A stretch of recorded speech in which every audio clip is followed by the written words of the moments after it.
الحمد لله وكفى وسلام على عباده الذين اصطفى أما بعد فأعوذ بالله من الشيطان الرجيم بسم الله الرحمن الرحيم يسألونك عن الخمر والميسر قل فيهما إثم كبير ومنافع للناس وإثمهما أكبر من نفعهما صدق الله العظيم وصدق رسوله النبي الكريم ونحن على ذلك من الشاهدين والشاكرين والحمد لله رب العالمین۔ بزرگان محترم، اللہ کا فضل اور اس کا کرم ہے کہ اللہ تبارک و تعالیٰ نے مجھے اور آپ کو 2 دن کی تراویح میں قرآن کریم کی ایک بڑی سورت مکمل کرنے کی اور دوسری سورت شروع کرنے اور اسے پڑھنے اور اسے سننے کی توفیق عطا فرمائی۔ سورہ بقرہ کی آیتوں میں سے یہ بھی ایک آیت ہے جو میں نے آپ کے سامنے تلاوت کی ہے۔ یسألونک عن الخمر والمیسر، جس میں شراب کی حرمت سے متعلق باتیں ارشاد فرمائی گئی ہیں۔ مذہب اسلام جس زمانے میں، جن حالات میں اور جن علاقے میں اللہ کے نبی صلی اللہ علیہ وسلم مبعوث ہوئے اور مذہب اسلام کی تبلیغ و اشاعت فرمائی، ان علاقوں میں بہت ساری برائیاں رائج تھیں، بہت ساری عقیدے کے اعتبار سے بھی، اخلاقی اعتبار سے بھی بہت ساری برائیاں مروج تھیں۔ ان میں سے شراب اور جوا یہ بھی بہت عام تھا۔ مکے میں تو یہ چیز تھی ہی، جب ہجرت کر کے اللہ کے نبی صلی اللہ علیہ وسلم اور حضرات صحابہ کرام مدینہ تشریف لے گئے تو وہاں بھی دیکھا کہ جوا اور شراب بہت عام ہے۔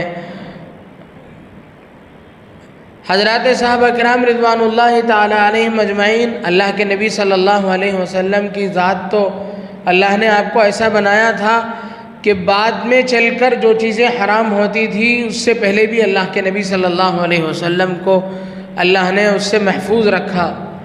آپ کی طبیعت ہی اس سے بیزار تھی۔ ہر علاقے میں، ہر معاشرے میں کچھ لوگ ایسے ہوتے ہیں جن کی طبیعتیں صالح ہوتی ہیں، نیک ہوتی ہیں۔ اسی طرح حضرات صحابہ کرام میں بھی کچھ لوگ تھے، جیسے حضرت معاذ بن جبل رضی اللہ عنہ، حضرت عمر فاروق رضی اللہ عنہ اور کچھ صحابہ کرام، جن کو بڑی فکر لاحق ہوئی کہ شراب بھی کیسی چیز ہے، لوگ اسے پیتے ہیں اور پھر دنیا بھر کی برائیوں میں مبتلا ہو جاتے ہیں، کتنی نقصان دینے والی چیز ہے۔ ان لوگوں نے کچھ دن کے غور و خوض کے بعد اللہ کے نبی صلی اللہ علیہ وسلم کے دربار میں حاضر ہوئے یہ لوگ، اور انہوں نے پوچھا کہ یا رسول اللہ، یہ تو اسلام میں جائز نہیں ہونا چاہیے، اس کے سلسلے میں کیا حکم ہے، اسلام کیا کہتا ہے؟ تو اس موقع پر یہ آیت نازل ہوئی، یسألونک عن الخمر والمیسر، لوگ جوا اور شراب کے متعلق آپ سے صحابہ کرام پوچھتے ہیں۔ قل فیہما اثم کبیر ومنافع للناس، آپ کہہ دیجئے اس میں بہت سارے گناہوں کے کام ہیں، بہت ساری گناہوں کا سبب یہ چیزیں بنتی ہیں، شراب اور جوا۔ ومنافع للناس، لوگوں کے ذہنوں میں ہو سکتا ہے لوگوں کے اس کے استعمال کی وجہ سے کچھ فائدے ان کو نظر آ رہے ہوں، لیکن ان کے فائدے سے زیادہ ان کی برائی، ان کا گناہ بڑا ہوا ہے۔ یہ بہت ہی ابتدا درجے کا سب سے پہلی آیت تھی جو شراب کے بارے میں نازل ہوئی۔ اس کے بعد بس شراب کی برائی اس میں بیان کی گئی کہ کچھ فائدے لوگوں کے سامنے ہوں تو ہوں، لیکن یہ اچھی چیز نہیں ہے، بہت سارے گناہوں کا یہ سبب بن سکتی ہے۔ اس کے بعد کچھ دنوں کے بعد ایسا ہی ہوا، مرور ایام کے بعد حضرت عبد الرحمن ابن عوف رضی اللہ عنہ نے ایک دعوت کی۔ عرب میں رواج تھا کہ دعوت کے اختتام پر شراب کا دور چلتا تھا، اسی طریقے سے اس میں بھی چلا۔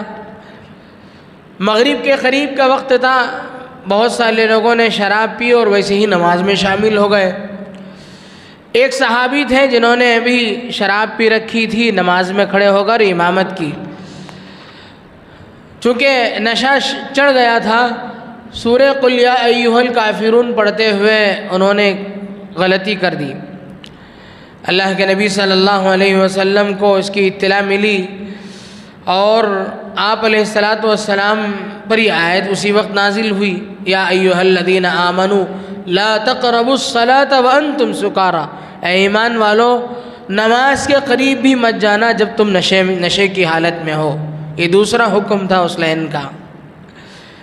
پھر اب کچھ لوگوں نے احتیاط برتنا شروع کیا کہ نماز جیسی محتم بالشان سے روکنے والی چیز بھی کیسے اچھی چیز ہو سکتی ہے، اس لیے اس سے بچنا چاہیے۔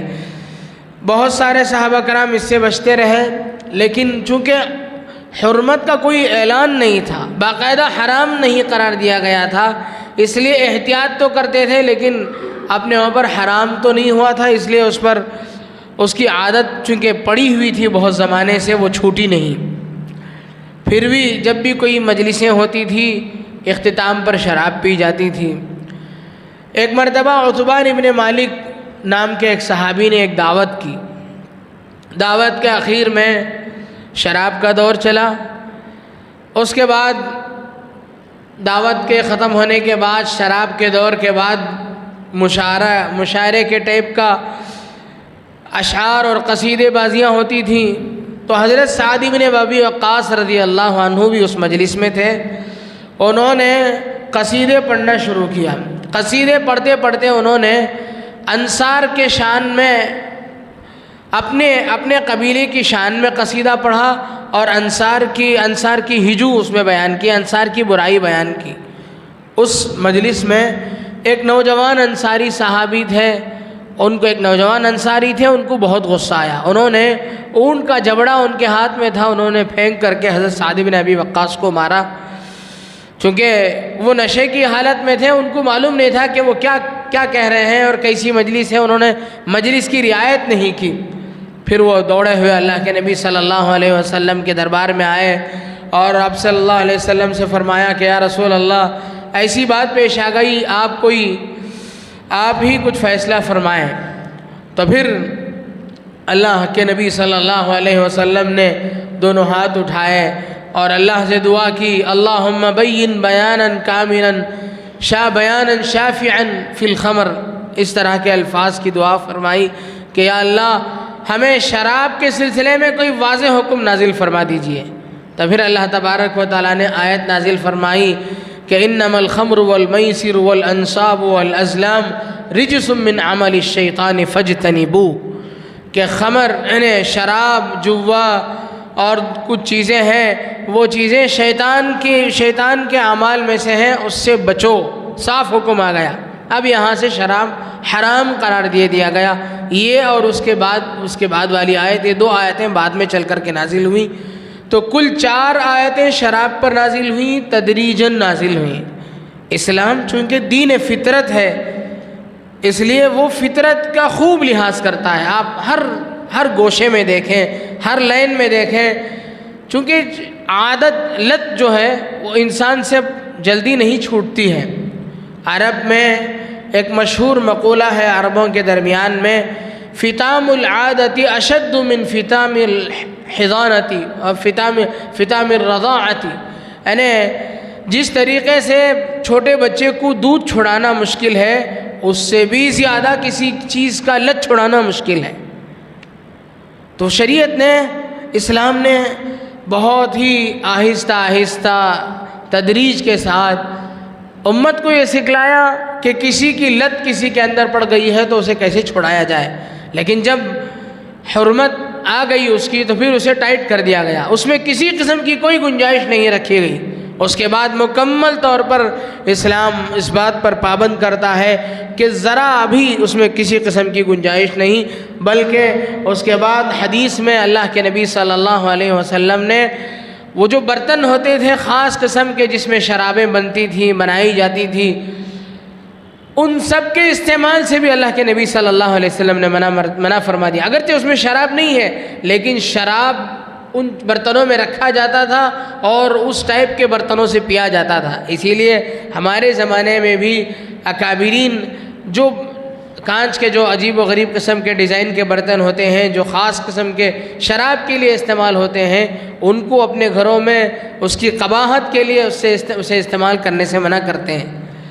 الغرض جب یہ آیت نازل ہوئی، اللہ کے نبی صلی اللہ علیہ وسلم نے اعلان فرمایا۔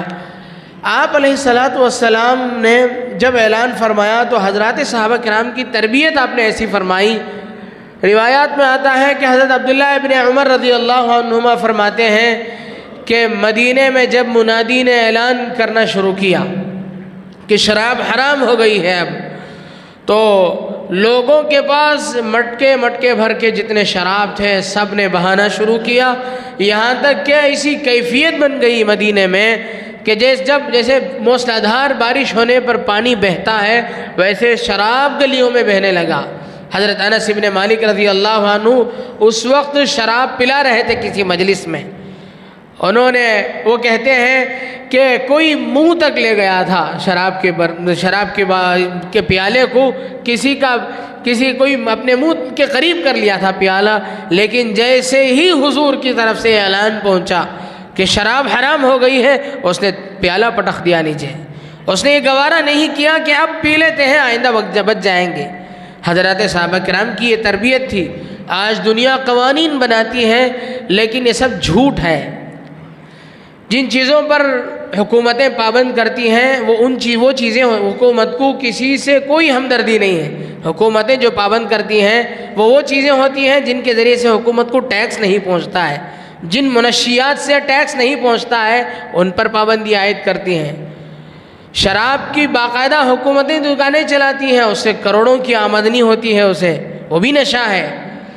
دوسری چیزیں بھی نشہ ہے، نشہ کی دوسری چیزوں پر تو حکومت نظر رکھتی ہے، لیکن شراب پر چھوٹ دیتی ہے۔ اس کی وجہ یہ ہے کہ اس سے ٹیکس پہنچتا ہے اور اس سے ٹیکس نہیں پہنچتا ہے۔ حکومت کو اپنی حکومت سے، اپنی آمدنی سے مطلب ہے، کسی سے کوئی وفاداری نہیں ہے۔ اس لیے اس سلسلے میں اگر غور کرنا ہے، موجودہ دور کے نوجوانوں کو، موجودہ معاشرے کو اگر اس پر کنٹرول کرنا ہے تو وہ اس کی ہماری ذمہ داری ہے۔ اللہ کے نبی صلی اللہ علیہ وسلم نے بڑی ہی بلیغ انداز میں اس کی حرمت کو بیان فرمایا۔ یہ نہیں فرمایا کہ شراب حرام ہے، بلکہ آپ نے فرمایا کل مسکر خمر، ہر نشہ پیدا کرنے والی چیز خمر ہے، وکل خمر حرام، اور ہر خمر حرام ہے۔ یہ نہیں فرمایا کہ صرف مشروب جو پی جاتی ہے مخصوص قسم کی جو فلاں چیزوں سے بنی ہوئی یہ حرام ہے، نہیں، بلکہ ہر نشہ کرنے والی چیز حرام ہے، چاہے وہ پاؤڈر کی شکل میں ہو، چاہے انجیکشن کی شکل میں ہو، چاہے سونگھی جانے والی چیز ہو، چاہے پی جانے والی چیز ہو۔ آج تو دنیا میں مختلف قسم کی چیزیں پیدا ہو گئیں۔ دنیا جانتی ہے برائیوں کا تذکرہ ضروری نہیں ہے۔ اللہ کے نبی صلی اللہ علیہ وسلم نے ایسا قانون بنایا کہ ہر نشہ کرنے والی چیز خمر ہے اور وہ ہر خمر حرام ہے، اور ایک قانون بنایا آپ علیہ السلام نے، اور ایک بات ارشاد فرمایا کل ما اسکر قلیلہ کل ما اسکر کثیرہ فقلیلہ حرام، جس کی زیادہ مقدار نشہ پیدا کرتی ہے اس کی کم مقدار بھی حرام ہے۔ آج لوگ چونکہ ماڈرن ہو چکے ہیں، آج لوگ یہ بات بیان کر سکتے ہیں، بول سکتے ہیں، یہ بہانہ بیان کر سکتے ہیں کہ اتنی مقدار تو پی جا سکتی ہے جس سے نشہ نہ ہو، لیکن آپ علیہ السلام نے وہیں دروازہ بند کر دیا کہ جس چیز کے زیادہ مقدار میں پینے سے نشہ آتا ہے، جس چیز کے زیادہ مقدار میں استعمال کرنے سے نشہ آتا ہو، اس کی کم مقدار بھی حرام ہے۔ یہیں سے دروازہ بند کر دیا، اس لیے کہ عادتیں جو بنتی ہیں وہ چھوٹی مقدار سے ہی بنتی ہیں۔ آدمی تھوڑا پیتا ہے، پھر زیادہ پیتا ہے، پھر ڈوسیج بڑھاتے چلا جاتا ہے، اور پھر وہ زیادہ سے زیادہ نشہ کرنے والی چیز سے ہی وہ بے ہوش ہو پاتا ہے، ورنہ اس کی لت بڑھتی چلی جاتی ہے، کم نہیں ہوتی، ختم نہیں ہوتی۔ اس لیے موجودہ معاشرے میں ہمیں غور کرنے کی ضرورت ہے۔ اس زمانے میں ہم دیکھیں کہ اس کی عادت کیسے پیدا ہوتی ہے۔ نشے کی عادت آج کل بہت عام ہے دنیا میں، نوجوانوں میں خاص طور پر بہت زیادہ عام ہے۔ شراب کی دکانوں میں ان کو نہیں جاتے ہیں، شراب کی بوتل نہیں لیتے ہیں، بہت ساری دوسری تدبیریں ہیں جسے نوجوان طبقہ اختیار کرتا ہے۔ اس کی بنیادی وجہ، اس کی چند بنیادی وجوہات میں سے سب سے پہلی وجہ یہ دوستی ہے۔ آپ بری صحبت ہے، جیسے لوگوں سے صحبت ہوگی، جیسے سرکل میں رہے گا بچہ، ویسی عادتیں اختیار کرے گا۔ اس لیے ہمیں اپنے بچوں کی نگرانی کرنے کی ضرورت ہے کہ بچہ نشے کرنے والے بچوں کے ساتھ اٹھتا بیٹھتا ہے یا نہیں، اس کی سب سے پہلی نگرانی۔ دوسری چیز، دوسرا دروازہ اس کا وہ ہے ڈپریشن۔ آدمی ڈپریشن میں جا کر کے یہ سب چیزیں اختیار کرتا ہے جب ذہنی دباؤ میں آ جاتا ہے۔ عجیب چیز ہے، عجیب لت ہے، جسے لت پڑ جاتی ہے، جسے عادت پڑ جاتی ہے، وہ ڈپریشن میں بھی پیتا ہے، خوشی میں بھی پیتا ہے۔ ہماری معلومات میں ایک واقعہ پیش آیا کہ ایک شخص بڑی امیدوں سے تھا، اسے کئی زمانے تک اولاد نہیں ہوئی، معلوم ہوا کہ اس کی بیوی حاملہ ہے، اور کچھ دنوں کے بعد اس کے گھر والی کو ہسپتال میں ایڈمٹ کیا گیا۔ جب اسے اطلاع ملی فون سے کہ تیرے گھر میں لڑکا پیدا ہوا ہے، تو خوشی کے مارے وہ شراب خانے میں گیا اور اتنا شراب پیا، پھر واپس آ کر کے کہیں بیٹھ کر کے کچھ کھایا اور گیا ہسپتال کو دیکھنے کے لیے۔ جاتے جاتے کسی لائٹ کے کھمبے سے ٹکرایا اور اپنے بچے کو دیکھنے سے پہلے انتقال کر گیا۔ خوشی میں بھی پینے والے خوشی میں بھی آپے سے باہر ہو کر کے پیتے ہیں، ٹینشن میں بھی پیتے ہیں۔ اس لیے کہ ایک ایسی مصیبت ہے، اللہ کے نبی صلی اللہ علیہ وسلم نے شراب کے لائن سے، نشے کے لائن سے 10 لوگوں پر لعنت فرمائی۔ اس کا بنانے والا، اس کا نچوڑنے والا، اسے جس کے حکم سے بنایا گیا ہے اسے اس پر، اور جس کے لیے شراب لیے جایا گیا اسے پلانے والا، پینے والا، 10 قسم کے لوگوں پر اللہ کے نبی صلی اللہ علیہ وسلم نے لعنت فرمائی ہے کہ لعنت ہو ایسے آدمی پر۔ اور حدیث پاک میں ایک سخت بات ارشاد فرمائی گئی، فرمایا کہ لا يشرب الشارب حين يشرب وهو مؤمن، کہ شراب پینے والا شراب کی حالت میں، نہیں آپ دوسرے الفاظ میں کہیں کہ نشہ کرنے والا نشے کی حالت میں مؤمن نہیں ہو سکتا ہے۔ آپ نے اس کو ایمان سے خارج قرار دیا۔ اس لیے بہت زیادہ احتیاط کی ضرورت ہے، اس لیے کہ یہ چیز عقل کو ختم کر دیتی ہے۔ جب عقل زائل ہو جاتی ہے تو آدمی کچھ بھی کرنے کے لیے تیار ہو جاتا ہے۔ اللہ تبارک و تعالیٰ سے دعا ہے کہ اللہ تبارک و تعالیٰ ان جیسی مہلک اور مضر چیزوں سے ہماری اور پوری امت مسلمہ کی حفاظت فرمائے، آمین۔